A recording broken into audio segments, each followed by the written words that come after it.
집을 이사한 지 대략 한 석 달 정도가 됩니다. 근데 누가 우리 집 주소를 물어보면 제가 항상 다시 휴대폰을 꺼내놓고 주소를 찾아서 복사해서 보내주고 그렇게 해요.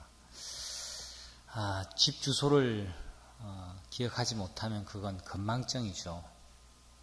그런데 집을 찾아가지 못하면 이건 좀 더 심각한 문제입니다. 이건 건망증이 아니라 이걸 두고 뭐라 그러죠? 치매라 그럽니다. 50대에 우리 어머님들 계신지 모르겠습니다. 좀 미안한 이야기지만 이런 일화가 있습니다. 50대 어머니가 아침에 미용실을 갔어요. 딸이 시집 가는 날이었습니다. 머리를 다듬기 위해서 잠시 미용실 들렸는데 원장님이 오늘 파마 하시죠? 파마 잘 나오겠는데 그 말에 그냥 은혜를 받고 파마를 하기 시작했어요. 파마 약을 바르고 3시간 정도 잡지를 뒤적이다가 파마 잘 나온 파마 머리를 가지고 그제서야 딸이 결혼하는 날이구나라는 깨닫고 부랴부랴 예식장으로 뛰어가서 예식이 그냥 엉망진창 뒤죽박죽이었다. 그런 이야기가 있더라고요. 지어낸 이야기인지는 몰라요. 그런데 충분히 있을 법한 이야기죠. 사람들이 모여서 대화하는 대화의 주제들이 좀 다양하지 않습니까? 그 다양한 주제 가운데 빠지지 않는 랭킹에 들어가는 주제가 건망증에 관한 겁니다. 나이가 들어가면서 뭘 자꾸 잊어버리고 놓치는 그런 이야기 말입니다. 아마 있을 청년도 새벽 청년들 만나면 그런 이야기 할걸요. 너희들도 이 나이 먹어봐 하면서 그럴지도 모르겠어요. 지난주 설교가 무엇이었죠? 라고 물으면 아마도 대다수 잘 기억하지 못할 겁니다. 그렇지 않나요? 건망증이죠. 주의 깊게 듣지 못한 이유도 있을 겁니다. 남 얘기가 아니죠. 옆에 분 한번 보시고요. 남 얘기가 아니에요. 한번 해보세요. 이거 남 얘기가 아니에요. 속으로 한번 대답해 보세요. 지난주 설교가 뭐였죠? 대답하실 수 있겠어요? 진짜 남 얘기가 아닌 게 오늘 본문에 나옵니다. 예수님은 한 번도 아닌, 2번도 아닌 3번씩이나 당신이 예루살렘으로 올라가셔서 십자가에 못 박혀 죽으시고 다시 사흘 만에 살아날 것을 제자들에게 누누이 말씀하셨어요. 성경에 기록된 것만 3번이지 사실은 더 많이, 더 자주 마태복음 16장 16절 주는 그리스도시요 살아계신 하나님의 아들이십니다 라고 하는 베드로의 중심 있는 신앙 고백 이후에 예수님은 당신의 죽으심에 관해서 제자들에게 자주 말씀하셨습니다. 아주 진지하게 제자들에게 말씀을 하셨죠. 근데 제자들은 이 중요한 시점에 오늘 본문은 이렇게 시작을 합니다. 예수께서 예루살렘으로 올라가시면서 예루살렘으로 올라가는 길, 예루살렘이라는 도시 자체가 높은 지역에 있기 때문에 이렇게 표현하기도 했지만 이제 굉장히 중요한 시점이라는 겁니다. 이 중요한 시간에 예수님은 당신이 죽으실 것을 말씀하십니다. 근데 그 순간 2 제자는 어머니와 같이 찾아와서 한 명은 주님의 우편에 그리고 또 다른 아들은 주님의 좌편에 앉혀달라고 그렇게 청탁을 하죠. 오늘날로 말하면 국무총리의 자리에 하나 주시고 비서실장 되게 해주세요 라는 말하고 꼭 같습니다. 예루살렘으로 올라가는 이야기가 보통의 이야기가 아닌데 예루살렘으로 올라가는 2 마음이 지금 나뉘어져 있는 2 마음 이야기를 우리에게 들려주고 있습니다. 자주 들었지만 예수님께서 굉장히 진지한 태도로 제자들에게 따로 불러서 설명해 주신 이야기 최초의 최초로 듣는 이야기가 아님에도 불구하고 그들은 듣고 잊어버리고 듣고도 그것을 듣지 않은 척하고 딴 이야기를 하고 있는 장면이 바로 오늘 본문의 장면인 것이죠. 예수님은 십자가를 지실 시간이 다가올수록 제자들이 복음을 제대로 깨닫고 하나님 나라를 바로 이해하기를 원하셨습니다. 오늘 우리를 향해서도 마찬가지예요. 우리가 그저 교회를 다니는 사람 정도, 주일날 예배에 안 빠지고 교회에 출석하는 정도의 사람이 아니라 하나님의 나라를 제대로 이해하고 그 원리와 말씀대로 살아가는 작은 예수로 한 주간을 살아가기를 우리 주님이 원하신다라는 겁니다. 근데 다시 본문으로 돌아가서 제자들은 그런데 다른 데 관심을 갖습니다. 자리에 연연하고 받을 복에 관심이 있어요. 차지할 자신의 명예와 권리에 대해서 지금 더 관심이 있는 거죠. 그리고 자기들을 위한 대박 사건을 기다립니다. 예수님께서 예루살렘으로 가셔서 왕으로 등극하시면, 새로운 나라를 세우시면 우리도 뭔가 되겠지. 근데 그 제일 앞자리에 가서 국무총리와 비서실장이 되어야지. 연구한 많은 분들의 연구를 보면 야고보 요한은 예수님의 이종사촌이라고 그렇게 합니다. 그리고 오늘 찾아온 야고보와 요한의 어머니는 살로메인데 예수님의 이모죠. 다른 12제자 가운데 혈연을 앞세워서 좀 더 좋은 자리, 좀 더 기득권이 있는 위치에 오르기를 원했다라는 겁니다. 동문서답의 상황이에요. 예수님은 지금 십자가에 올라가서 죽으실 것에 대해서 굉장히 무거운 마음으로, 그러나 담대한 심정으로 제자들에게 말씀하고 있지만 제자들은 어떻게 하면 내가 좋은 자리를 차지할까 그렇게 생각하는 겁니다. 동문서답, 동쪽 문을 닫으면 서쪽이 답답하다, 막 이런 이야기 있죠. 예수님의 마음이 지금 답답한 거예요. 이런 이야기를 해도 웃지 않은 여러분 앞에 제 마음이 굉장히 답답해져 오고 있습니다. 어떻게 해야 여러분을 좀 한번 웃길 수 있을까? 설교에 굉장히 중요한 기도의 제목이 돼요. 우리 아들들이 그래요. 아빠 제발 엉뚱한 드립 좀 치지 말라고. 엉뚱한 드립이라도 쳐서 여러분하고 좀 소통을 하고 싶어요. 아무튼 지금 예수님께서 굉장히 답답한 상황 속에 있는 겁니다. 제자들과 나눈 대화에서 오늘날 우리에게 주신 메시지가 무엇인가 우리 함께 이 본문 속으로 들어가서 생각해 보기를 원합니다. 여러분, 복음서는요, 특히 마태복음은 깔때기 구조예요. 깔때기를 아시죠? 더 우리 생활 속에 밀접한 이미지를 갖다 댄다면 좀 드립 커피할 때 그 종이 필터 말입니다. 수북하게 쌓아 놓아서 물을 내리면 결국 그 마지막 그쪽으로 해서 커피가 내려지는 거죠. 커피 원액이 그쪽을 통해서 내려오게 되는 거죠.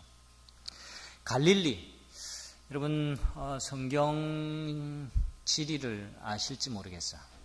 이렇게 설명해 볼게요. 예수님께서 주로 활동하신 지역은 저 북쪽에 갈릴리라고 하는 지역입니다. 갈릴리라고 하는 지역이 북쪽에 있고 남쪽에는 유대라고 하는, 예루살렘이 있는 유대라는 지역이 있어요. 그리고 가운데는 사마리아라고 하는 지역이 있습니다. 나라가 우리나라가 조금 비슷하게 생기긴 했는데 우리나라가 이만하다고 한다면 유대 나라는 이 정도예요. 근데 이를테면 이런 설명이죠. 예수님께서 이 경기도 지역에서 수도권에서 활약을 하시다가 예루살렘이 성전이 있는 대전 쪽으로 내려가셔서 거기서 이제 십자가에 못 박혀 죽으시기 바로 직전의 상황이라는 거죠. 지역적으로도 그렇고 이야기도 다 그래요. 예수님께서 활약, 기적과 이적을 많이 베푸시고 난 다음에 마태복음 16장 16절 아주 중요한 신앙의 고백. 우리에게 중요한 것은 이적을 보는 게 아니고 신앙을 고백하는 거예요. 신앙을 고백하고 난 뒤에는 예수님께서 큰 기적을 그렇게 베풀지 않으십니다. 성경이 그렇게 기록이 되어 있어요. 그 배열 구조로 설명을 하고 있어요. 왜 그럴까요? 이적과 표적은 신앙을 위해서 주신 하나님의 사인이지 그것 자체가 중요한 것은 아니다라는 겁니다. 베드로가 고백을 했습니다. 주님의 그리스도시요 살아계신 하나님의 아들이십니다. 이 신앙 고백을 들으시고 난 다음에 예수님께서 본격적으로 십자가에 못 박혀 죽으실 것에 대해서 제자들에게 말씀하시고 설명해 주기 시작을 하십니다. 예수님과 제자들은 갈릴리를 중심으로 해서 활약을 하시다가 이제 예루살렘을 향해서 길을 떠나왔어요. 예루살렘으로 가까이 오고 있는 중에 있습니다. 예루살렘으로 가까워질수록 제자들의 마음은 마구 흥분되었습니다. 왜요? 제자들은 예수님께서 나라의 중심지 예루살렘으로 들어가서 말 그대로 예루살렘을 접수하시는 줄 알았습니다.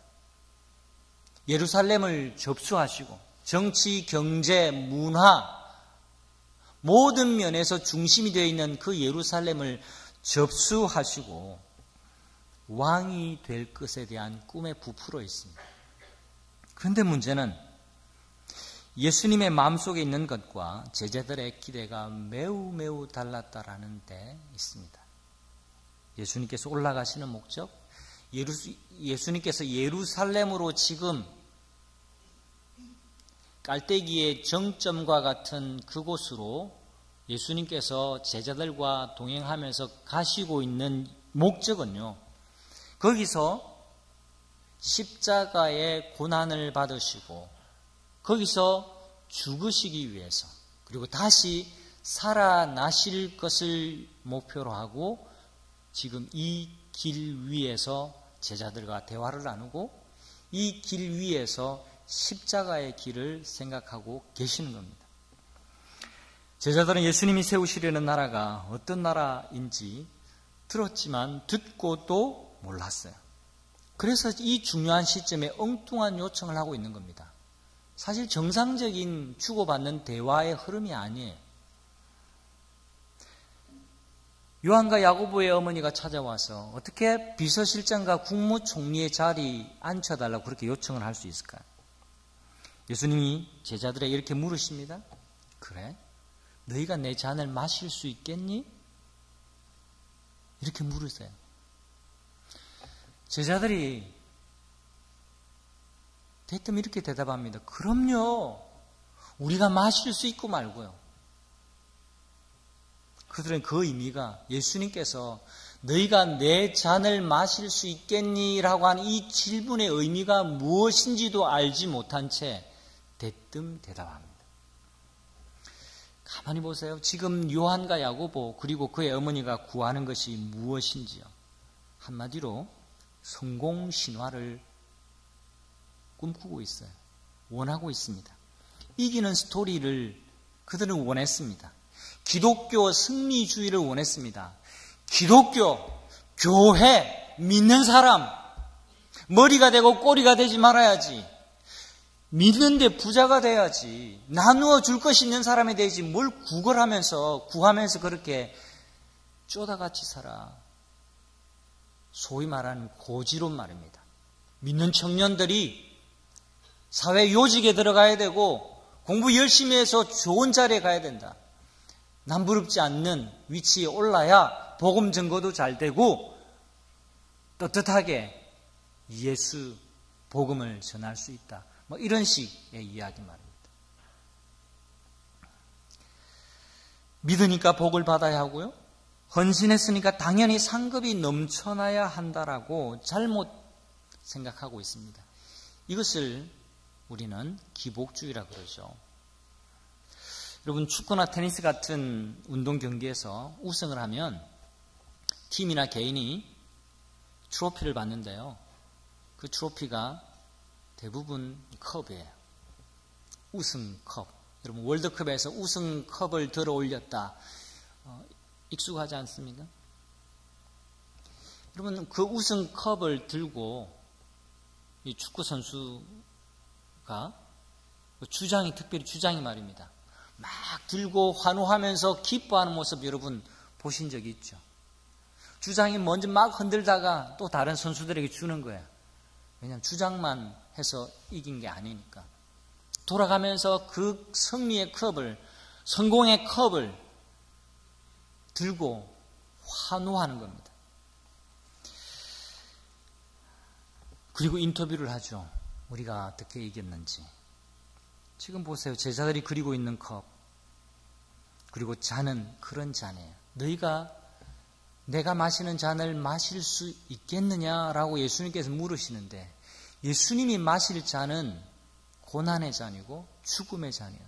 근데 제자들은 딴 잔, 딴 컵을 지금 생각하고 있는 거죠. 예수님 가셔서 왕으로 등극하시고 예루살렘을 접수하시면 예수님 오른편 왼편에 우리가 있어야 되지 않겠습니까? 우리가 함께 접수하고 우리가 예수님 당신의 권위와 명예에 걸맞는 자리에 앉아야 되지 않겠습니까? 그렇게 말하고 있는 겁니다. 여러분, 제자들이 꿈꾼 컵은요, 제자들이 지금 상상하고 있는 잔은 성공과 인기 그리고 부로 상징되는 잔입니다. 우리가 잘 살펴야 합니다. 분별해야 합니다. 우승컵을 들고 성공의 잔을 마시던 사람들의 추락을 우리는 지금 사회 곳곳에서 바라보고 있습니다. 정치, 문화, 문학, 학계 그리고 뿐만 아닙니다. 종교계까지도 마찬가지죠. 소위 많은 사람들이 그 손에 치켜들고 있던 그 우승컵을 우러러보고 동경했는데 추락하고 있습니다. 그럴 수밖에 없어요. 타락한 인간은요, 다 성공의 잔을 원합니다. 고난의 잔을 잠시 마실 수 있다라고 대답하기도 하지만 그것은 그 속에 보다 더 큰 축복의 잔, 축배의 잔을 들 수 있을 것이라는 기대 때문에 잠시 잠깐의 고난의 잔도 마실 수 있다라고 대답할 뿐이죠. 예수님의 옆자리를 요구했던 두 제자만 그런가요? 이 두 제자만 지금 오해하고 있습니까? 성경은 그것이 우리의 모습이라고 거울처럼 우리에게 비춰주고 있습니다. 이 두 제자가 예수님께 가서 자리를 요구하니까 이 소식을 들은 나머지 10 제자가 이 말을 듣고 두 형제에게 분개합니다. 24절에 나와 있어요. 이 자식들이 하고 화를 냈다는 말이에요. 너희가 어떻게 그럴 수 있냐? 여러분, 화를 낸다라는 것은 똑같은 마음이 그들 속에 있었다라는 겁니다. 그들도 돛진 개찐이에요. 같은 마음을 품고 있었다라는 거죠. 지금 이 성경은 우리에게 질문합니다. 당신은 어떤가?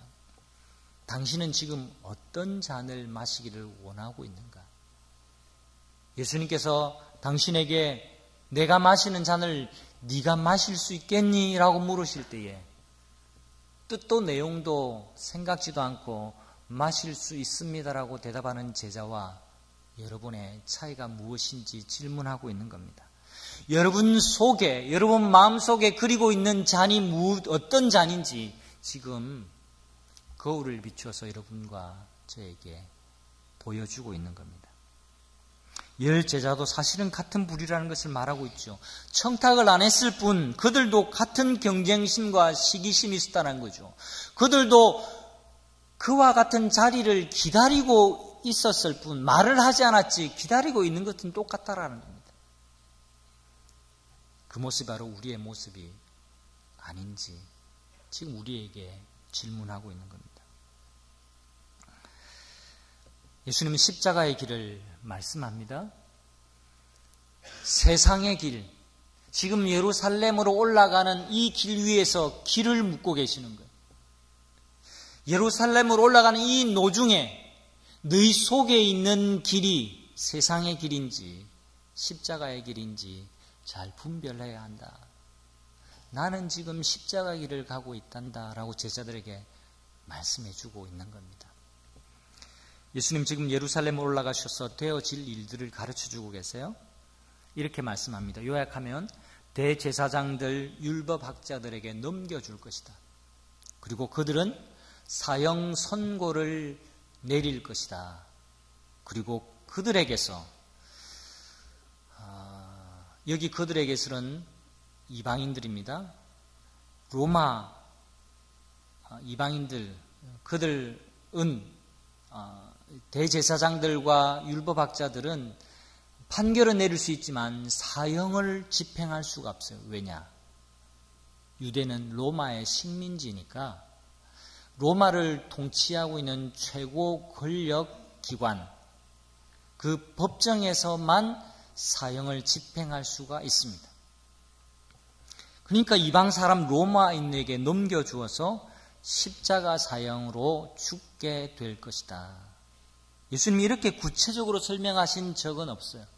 세 번째 말씀하셨을 때 굉장히 구체적으로 설명해 줍니다. 재판의 과정이 어떻게 되며 어떻게 넘겨지고 어떻게 심판을 받게 되고 어떻게 이 이방인들이 십자가에 못 박게 될 것인가를 아주 소상하게 설명을 하죠. 예수님의 잔은 죽음의 잔이고 고난의 잔입니다. 대속을 위한 잔입니다. 28절 말씀 여러분 성경 한번 보세요.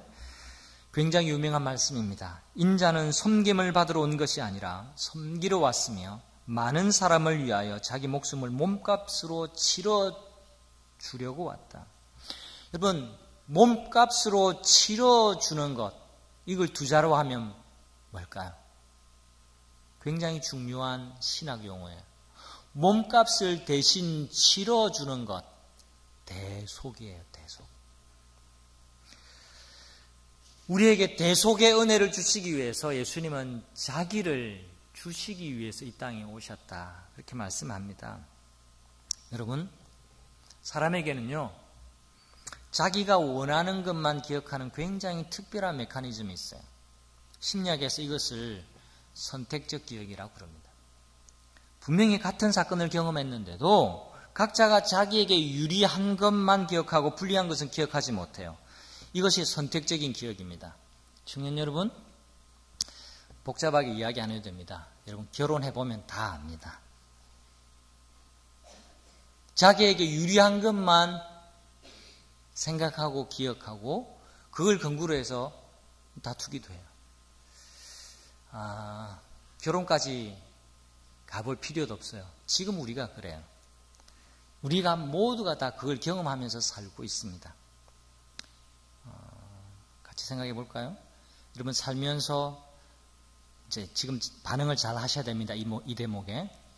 살면서 나는 상처를 받아본 적이 있다 하시는 분은 크게 손들면 좀 신경 쓰이니까 살짝만 한번 표시를 해보세요. 나는 살면서 상처를 받아본 적이 있다. 지금 제가 여러분 때문에 상처를 받고 있습니다. 이거. 여러분 상처를 받아본 적이 있으시죠? 크고 작은 상처가 우리 모두에게 있어요. 그런데 제가 또 질문을 해볼게요. 나는 살면서 크고 작은 상처를 참 많이 주고 산다. 손 들어보세요. 우리 굉장히 마음밭이 좋은 자매들이 굉장히 많이 있네요. 형제들 유심히 보세요. 방금 손든 자매들이 누군지. 뭘 말하려고 하냐면 실제로 이건 소그룹 안에 있었던 이야기입니다. 나는 지금 상처를 많이 받고 있다라고 생각하는 사람 손 들어보라니까 거의 다가 다 손을 들어요. 근데 나는 참 여러분 가운데 상처를 준 적이 있다라고 생각하면 손 들어보세요 하니까 손을 잘 안 들어요. 선택적 기억이라는 겁니다. 내가 남에게 상처를 준 기억은 내게 잘 없어요. 그러나 내가 받은 상처는 내가 얼마나 기억을 잘하는지 몰라요. 내게 더 아프니까. 믿음의 영역에서도 이게 그대로 적용이 됩니다. 제자들이 그랬어요. 예수님이 예루살렘에 가서 죽임을 당하는 것은 믿고 싶지 않은 일이에요. 있었어도 되지 않은 일이죠. 또 지금 활약하시는 예수님을 보면 그럴 것 같지가 않아요. 그들이 생각해 볼 때 무리를 거들으시기도 하시고 바람과 파도를 꾸짖어서 잠잠하라 라고 말씀하시면서 이 자연계를 붙들고 계시는 권능의 주님이란 것을 보여주시기도 했거든요. 귀신도 쫓아내시고 죽은 사람도 살리시기도 했어요.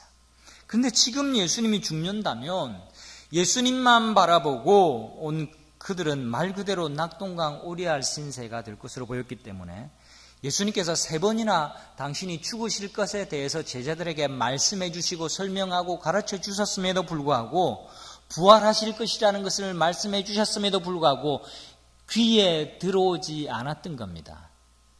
선택적으로. 듣지 않았을까요? 아니면 들었습니다. 들었지만 부인했다라는 거예요. 들었지만 믿고 싶지 않았다라는 겁니다. 들었지만 예수님 그렇게 강조하지만 그 일은 일어나서는 안 된다라고 회피했던 거예요. 여러분, 우리가 알아야 할 사실이 있습니다. 믿음은요, 우리가 믿고 싶은 바를 받아들이는 것이 아니에요. 이건 굉장히 중요한 대목입니다. 진리는 우리가 믿어야 할 내용입니다. 우리가 믿고 싶어하고 믿는 것이 진리가 되는 것이 아니에요. 내가 좋은 자매를 만나야지라고 희망하는 그것대로 되어지는 것이 진리고 내 인생의 모든 것이라 그렇게 생각하면 안 된다는 겁니다. 예를 들면 설령 나에게 손해가 되고 그것이 힘든 일일지라도 진리 앞에서 내 고집을 꺾고 내 욕심을 내려놓아야만 합니다. 이 본문이 마가복음에도 기록이 되어져 있는데요. 마가복음에는 제자들이 이런 식으로 예수님께 말했다라고 기록을 합니다. 35절인데 10장 35절 마가복음. 선생님이여 무엇이든지 우리가 구하는 바를 우리에게 하여 주시기를 원합니다. 여러분 이 이야기가 들리십니까? 여러분이 이런 식으로 기도하고 계시지는 않나요? 선생님, 무엇이든지 우리가 구하는 바를 우리에게 들어주시기를 원합니다. 예수님, 무엇이든지 내가 원하는 것이라면 내 계획대로 들어주셔야죠. 그리고 열심히 있게 막 기도합니다. 여러분, 그게 믿음의 기도가 아니라니까요. 지금 이런 식으로 기도하고 계시는 분 이 자리에 계시지 않습니까? 내가 원하는 대로 주님이 들어주셔야 하는 것, 주님의 뜻과 주님의 마음은 별로 중요하지 않고 내가 원하는 바, 내가 계획해 놓은 그 계획표, 그 시간표가 중요하다라고 주님께 요구하고 있다고 한다면 우리는 잘못 구하고 있는 겁니다. 예수님 지금 오늘 본문에 말씀하십니다. 너희가 잘못 구하고 있다고. 주님께서 여러분에게 어떤 세미한 음성으로 말씀하시는지 귀 기울이시길 바랍니다. 잘 구하고 살고 있습니까? 그걸 들어줘야 진짜 하나님이지. 그렇게 생각하면서 기도하고 있다면 저와 여러분은 십자가의 도를 믿는 것이 아니라 다른 종교와 다름없는 샤머니즘 속에 있다고 해도 과언이 아닙니다. 하나님은 내가 원하는 대로 내 구하는 바를 그대로 들어주시는 만능 열쇠가 아니시거든요. 야고보 요한이 예수님 오른쪽 왼쪽 자리를 요구했을 때 예수님이 주신 말씀이 바로 그거예요. 너희는 너희가 구하는 것이 무엇인지도 알지 못하고 있구나. 그렇게 말씀합니다. 십자가의 길은요, 섬김의 길이라는 것을 예수님 설명해 주고 있습니다. 예수님은 두 제자를 보고 10명의 제자들이 막 화를 내는 것을 예수님 보셨어요. 그리고 조용히 모두를 불러주십니다. 모두를 불러서 말씀해 주신 것이 오늘 봉독한 본문의 하반부에 있습니다. 다 같은 자리에 부르셨어요. 그리고 그들을 곁에 불러놓고 말씀해 주셨습니다. 그 말씀이 24절부터 28절 말씀인데요. 25절부터 성경 구절 한번 띄워주시면 고맙겠습니다. 자, 25절부터 한 번 더 성경 읽어보겠습니다. 함께 합니다. 시작. 예수께서는 그들을 곁에 불러놓고 말씀하셨다. 너희가 아는 대로 이방 민족들의 통치자들은 백성을 마구 내리누르고 고관들은 백성에게 세도를 부린다. 그러나 너희끼리는 그렇게 해서는 안 된다. 너희 가운데서 위대하게 되고자 하는 사람은 누구든지 너희를 섬기는 사람이 되어야 하고 너희 가운데서 으뜸이 되고자 하는 사람은 너희의 종이 되어야 한다. 인자는 섬김을 받으러 온 것이 아니라 섬기러 왔으며 많은 사람을 위하여 자기 목숨을 몸값으로 치러주려고 왔다. 여러분, 이 말씀을 주목해 보세요. 진지하게 한번 생각해 보십시오. 사람들은 누구나 할 것 없이 남들 위에 군림하려고 합니다. 사람들은 권력과 통제하는 것을 성공이라고 생각합니다. 권력과 돈과 연줄이 있어야 자기 뜻을 이룰 수 있다라고 생각하고 어떻게든 줄을 대어 보려고 합니다. 그게 세상의 길이요, 세상의 방식입니다. 그것이 오늘 25절부터 말하는 이방의 통치자들, 고관들, 힘 있는 자들, 위대하게 되기를 원하는 자들의 삶의 방식이에요. 그러나 너희는 그렇지 않을 것이라. 너희는 섬기는 자가 되어야 하고 종이 되어야 한다라고 말씀하고 있습니다.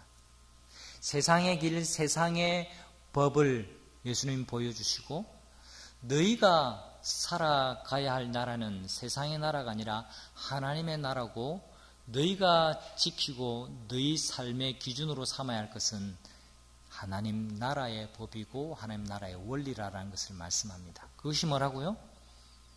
위대하게 되고자 하는 자는 섬기는 자가 되어야 하고 종이 되어야 된다. 그렇게 말씀을 하는 겁니다.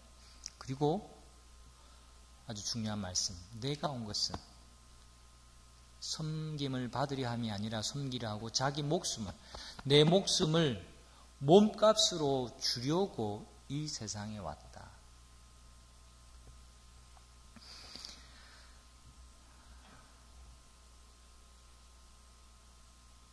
주님 우리에게 이방의 통치자의 모습도 아니고 위대하게 되고 싶은 사람의 모습도 아니고 고관의 태도도 아니라 섬기는 사람으로 그렇게 살라라고 십자가의 길을 소개하면서 우리에게 말씀해 주고 계십니다.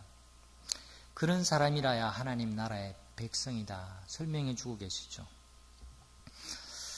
2007년도 1월 7일 뉴욕타임스 기사에 이런 내용의 기사가 실렸습니다.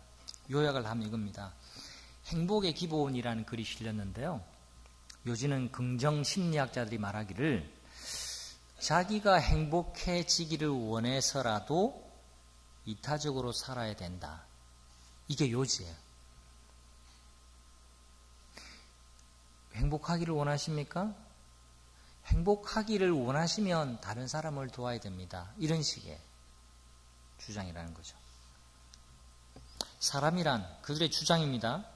사람이란 자신에게 즐거운 활동을 계속하면 행복이 아니라 쾌락의 쳇바퀴에 빠져서 계속 돌뿐 행복해지지 않는다라는 겁니다. 긍정심리학자들의 분석도 나름 괜찮아요. 맞죠? 여러분, 나를 위해서 돈을 쓰고 나를 위해서 투자하고 오직 나를 위해서 열심히 기쁨을 얻으면 이제 됐어. 이제는 저 자매에게 가야지. 저 형제에 가서 위로해 줘야지. 이렇게 되지 않는다라는 겁니다. 나를 위해서 열심히 투자하고 나를 위해서 열심히 행복을 추구하는 사람은 더 크고 더 자극적인 나 자신의 쾌락을 위해서, 이 쾌락을 나쁜 쾌락이라고 생각하지 마시고 일반적인 우리의 욕구 말입니다. 기분 좋고 편안하고 행복감을 누리고 만족스러운 그런 쾌락 말입니다. 그 쾌락의 쳇바퀴에 돌 뿐 더 의미 있는 인생을 살지 못한다라는 겁니다. 쾌락에 중독되면 더 자극적인 쾌락을 추구할 뿐 진정한 만족과 행복은 얻을 수가 없다라는 거예요. 그래서 행복의 정진의 가장 좋은 방법은 이타적인 마음으로 어려운 사람을 도와야 된다. 이타적으로 살아야 더 나은 결과를 얻을 수 있다. 자신의 행복을 위해서라도 이타적으로 살아라. 이것이 이 연구 결과의 주장이고 이것을 행복의 기본이라는 기사로 뉴욕타임즈는 실어냈다라는 겁니다. 여러분 지금 전에 듣지만 여러분이 그 기사를 읽었으면 이 기사를 어떻게 받아들일까요? 여러분 이건 반쪽의 사실이요 반쪽의 진리입니다. 자신의 의미성을 찾고 행복을 위해서 이웃을 돕고 섬기는 것은 이기적인 거죠. 내 행복을 위해서 다른 사람을 섬기다니요. 네, 그것도 안 하는 인간보다는 훨씬 더 낫지만 하나님 나라를 가르치는 예수님은 우리에게 그 정도의 윤리를 말씀하고 계시는 게 아니에요. 그럼 우리는 어떻게 해야 할까요? 그리스도인이라면 이런 도덕주의를 뛰어넘어야 됩니다. 도덕주의를 뛰어넘어서 예수님을 바라보는 것에서부터 출발해야 됩니다. 여러분 28절 말씀 다시금 주목해 보십시오. 예수님은 진정한 대속물이 되셨어요. 자신을 몸값으로 치러주기 위해서 이 땅에 오신 분이에요. 여러분 몸값이라는 것은 이 몸값으로 이게 값이죠. 이걸 살려면 이걸 값으로 줘야 얻을 수가 있습니다. 죄인을 위해서 죄인을 구원하시기 위해서는 값을 치러줘야 죄인을 구원해내고 자유를 줄 수가 있는데 예수님께서 자신의 몸을 이 죄인들의 몸값으로 지불했다라고 말씀하는 겁니다. 그것이 대속이요, 그것이 십자가요, 그것이 예수님의 죽음이라는 겁니다. 여러분 노예가 여러분에게 저와 여러분에게 그렇게 피부에 와 닿지 않죠. 우리가 죄의 노예가 되었다라는 것. 저는 이 개념을 제 어릴 적 기억과 한번 연결해 보았습니다. 여러분 세대가 알는지 모르겠습니다. 알렉스 헤일리의 소설 뿌리 들어보셨나요? 새벽 청년들 들어보셨어요? 아니면 노예 20년이라고 말해야 되나요? 아무튼 제 어릴 적에 흑백 텔레비전을 통해서 알렉스 헤일리의 뿌리라는 드라마가 연속해서 방영되어졌는데 충격적이었습니다. 미국의 건국 이후 부흥기 때에 아프리카에서 흑인들을 잡아와서 자신들의 집에 노예로 부리는 거예요. 도망가면 엄지 발가락 하나를 딱 잘라내면 뛰어가지를 못해서 그 너티나무에서 도망갔던 자를 붙들어 와서 엄지발가락을 찍어내는 그 장면은 흑백 텔레비전 그 색감보다 훨씬 더 강렬하게 제 기억에 남아있습니다. 우리가 죄의 노예로 비참하게 있을 때에 예수님은 자신을 몸값으로 지불하고 우리를 샀습니다. 그리고 자유를 주셨어요. 우리가 세상의 길에서 섬김의 삶을 살아야 하는 이유는요, 바로 여기에서 출발합니다. 우리의 가치를 증명해내기 위해서가 아니라 우리가 좀 더 행복감을 누리기 위해서 그러려면 이타적인 삶을 살아야 된다라는 그 연구 결과의 바탕 때문이 아니라 내가 좀 선행을 해서 착하게 행동해서 내 자존감을 좀 높이려는 것도 아니라 우리를 위해서 목숨까지 버리신 예수님의 깊은 사랑을 깨닫는 순간 우리는 더없이 겸손해집니다. 억지로 남을 돕는 것이 아니라 스스로 원해서 남을 돕는 것이 됩니다. 여러분 조금 있으면 단봉 출발해 갈 겁니다. 가까운 단봉 이야기도 마찬가지죠. 다녀오면 좀 더 좋은 경험이 되기 때문이 아니라 예수님이 나를 위해서 자신을 몸값으로 지불해 주셨기 때문에 거기서부터 다른 사람을 섬기는 일이 가능해지는 겁니다. 나에게 그토록 많은 엄청난 선물을 주신 분을 닮고 예수님을 기쁘시게 하기 위해서 살게 되는 거죠. 오직 복음만이 진정으로 섬김의 길을 걷는 이타적인 삶을 가능하게 합니다. 한 사람을 소개하고 설교를 마치려고 합니다. 진젠도르프 백작이라고 여러분 이름을 들어보셨는지 모르겠습니다. 1700년에 태어나서 1760년에 돌아가신 분인데요. 그의 가문은 당대 유럽에서 가장 오랜 전통의 오스트리아 북동부 귀족층이었습니다. 엄청난 영지, 자기 영토를 가지고 있는 대부호였죠. 근데 어느 날 그의 영지, 그의 영토 안에 들어온 오갈 데 없는 난민인 모라비아 교회 형제들을 자기 영지에 머물게 합니다. 신앙의 자유를 위해서 이곳저곳 떠돌아다니면서 핍박을 피해서 겨우 명맥을 이어가던 신앙 공동체 거룩한 씨앗이라는 일단의 그룹이었습니다. 자기 영지에 들어와서 살게 하고 거기서 마을을 이루게 하는데 헤른후트, 그러니까 주님이 돌보신다라는 뜻의 마을 이름을 붙이고 여기서 생활을 하고 또 신앙생활을 자유롭게 할 수 있도록 해 주었습니다. 근데 자신은 원하지 않았는데 어쩌다가 표현은 어쩌다가라고 표현하지만 하나님의 인도하심이죠. 진젠도르프 백작이 이 모라비아 교인들의 리더가 됩니다. 그리고 이때부터 놀라운 소그룹 운동이 일어나고 이때부터 놀라운 종교개혁 이후에 교리 싸움으로 신앙 정립으로 에너지가 다 쏠려 있던 그때에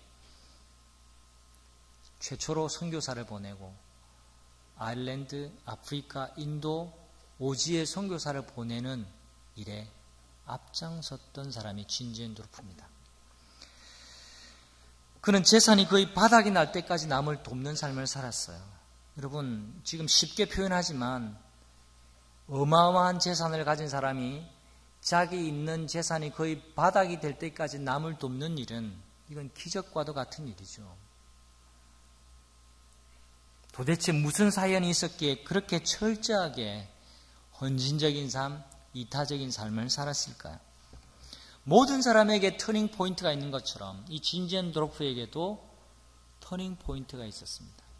19살 때 그가 학교를 졸업하고 유럽 수도를 여행하는 시간이 있었습니다.